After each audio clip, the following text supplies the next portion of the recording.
تیشکە قورئانیەکان بەرجی دووەم نووسینی مامۆستا محەممەد فەتحوڵڵا گولان. فلما تراءى الجمعان قال أصحاب موسى إنا لمدركون قال كلا إن معي ربي سيهدين. کاتێک هەردوو لا یەکتریان بەدی کرد یارانی موسا وتیان بەڕاستی پێمان گەیشتن و ئێمە تیا چوین. موسا وتی نەخێر وانییە، من بەڕاستی پەروەردگارم لەگەڵدایە و ڕێنموویم دەکات بۆ ڕزگاری و سەرفرازی. کۆمەڵگە لە ڕوانگەیەکی ماددەپەرستیەوە بۆ کێشەکان دەڕوانن. حەزرەتی موساش کاتێک لێیان نزیک دەبووەوە و مامەڵەی دەگەڵ دەکردن ڕەچاوی ئەم تایبەتمەندیەی ئەوانی دەکرد. بەڵێ، چونکە ئەم کۆمەڵە بەگشتی لایەنی مادی بەسەریاندا زاڵ و عەقڵیاندا بەزی بووە ئاستی چاویان و داخراو بوون بەڕووی جیهانی مێتافیزیکیدا. پەروەردەکردنیان و ڕاهێنانیان لەسەر ڕێگەی پێغەمبەرێتی پێویستی بە هەوڵ و کۆششێکی دوور و درێژ بوو.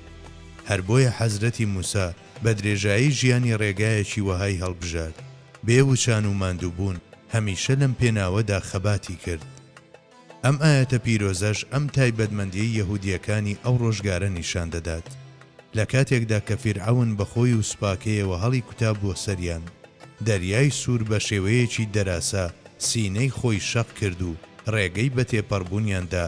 تەنانەت ئالەم کاتەشدا یەهودیەکان ئەوەیان پشتگوێ خست کە هەموو ئەمانە بە قودرەتی خوا وەک موعجیزەیەک ڕوودەدەن و هاواری جیراینیان لێبەرز بووەوە.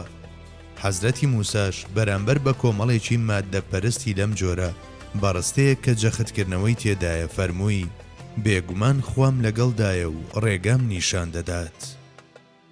قازی بەیزاوی لە تەفسیرەکەیدا و لە دەمی تەفسیری ئەم ئاەتەدا بەراوردێک لە نێوان حەزرەتی موسا و حەزرەتی موحەممەددا دەکات.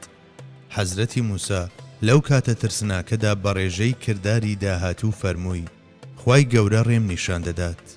بەڵام حەزرەتی موسا لە کاتی هیجرەتدا و لە ناو ئەشکەوتەکەدا کاتێک ئەگەر زۆر بوو مشریکەکان پێی بە شوێنەکەیان برن، لە هەمبەر ترس و ئەندێشەی حەزرەتی ئەبوبەکرەوە فەرمووی لا تەحزەن ئین الله معنا.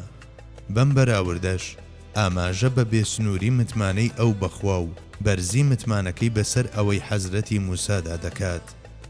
بێ هیچ گومانێک لە شێوازێکی لەم جۆرەدا جیاوازی نێوان تەوەکل و تەسلیمیەت و تەفویزی دوێنراوەکانی حەزرەتی موسا و حەزرەتی موحەممەد هۆکار و پاڵنەرێکی گرنگە. بێگومان ئاستی ئاخاوتن لەگەڵ کەسێکدا کە لووتکەی مەقامی سدیقیەتی گرتووە و هەرچێک لە دەمی پیرۆزی پێغەمبەرەوە بێتە دەر بێ هیچ گومان و دوودڵیەک وەردەگرێت بەراورد بە ئاخاوتن لەگەڵ کۆمەڵگەیەکدا کە لە هەموو بابەتێکدا ڕەخنە لە پێغەمبەرەکەیان دەگرن جیاوازی زۆری دەبێت.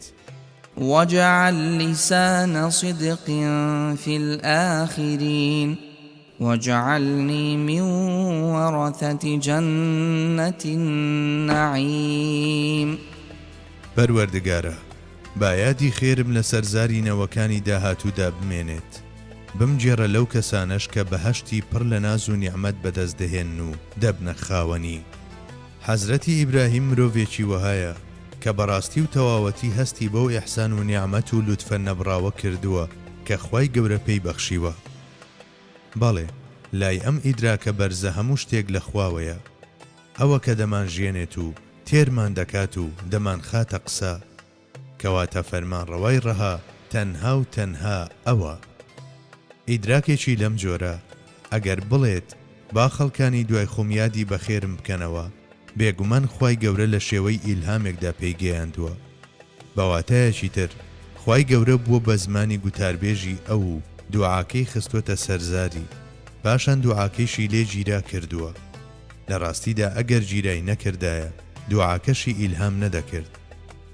بەڵێ، دەڵێن دوعاکەی گیرا کردووە، نیشانەکەشی ئەوەیە کە ئێمەی موسڵمان لە سەڵاواتی نوێژەکانماندا یادی بەخێری دەکەینەوە و لە دوعاکانماندا بەشداری دەکەین. لایەنێکی دیکەی گرنگی بابەتەکەیش ئەمەیە.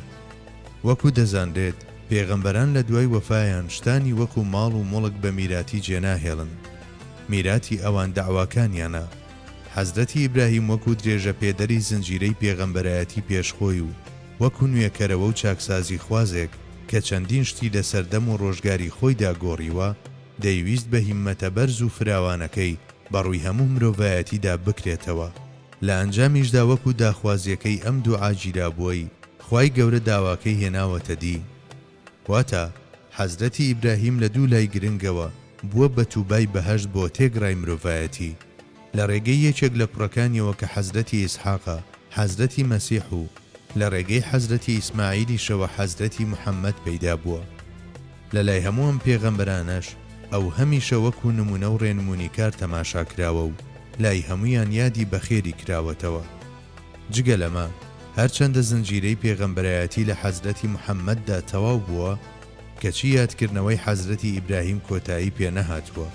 وەکو پێشتریش ئاماژەمان بۆ کرد، ئومەتی محەممەد لە خۆشەویستیان بۆ حەزرەتی ئیبراهیم و بەڕێنمایی پێغەمبەرەکەیان لە هەموو سەڵاواتێکی نوێژەکانیاندا یادی بەخێری ئەو دەکەنەوە و پێدەچێت وەکو دەرەنجامێکی ئەم دوعایەنەش حەزرەتی ئیبراهیم بوو بێت بە میراتگیری بەهەشتی پڕ لە ناز و نیعمەت. هەنووکە بە ئاماژە بۆ کۆتاشت بکەین. ئەو داوایی کە پێغەمبەران ڕایانگەیاندووە و لە پێناویدا هەوڵیان داوە مەفکورە و مەبەستی باڵا و تەنانەت ئامانجیش نییە، چونکە ئەم دەستەواژانە بەراورد بە گەورەی داواکەی ئەوان هیچ نین. داوای پێغەمبەران بە تایبەتیش حەزرەتی ئیبراهیم کە فەرمانبەری ئیلاهین لەگەڵ وەفاتکردنیان تەواو نابن و هەتا ئەبەد درێژە دەچێشن. پێدەچێت لەم ڕۆیشەوە داوای یادی بەخێری لە ناو نەوەکانی داهاتوودا کردبێت. وجعلني من ورثة جنة النعيم.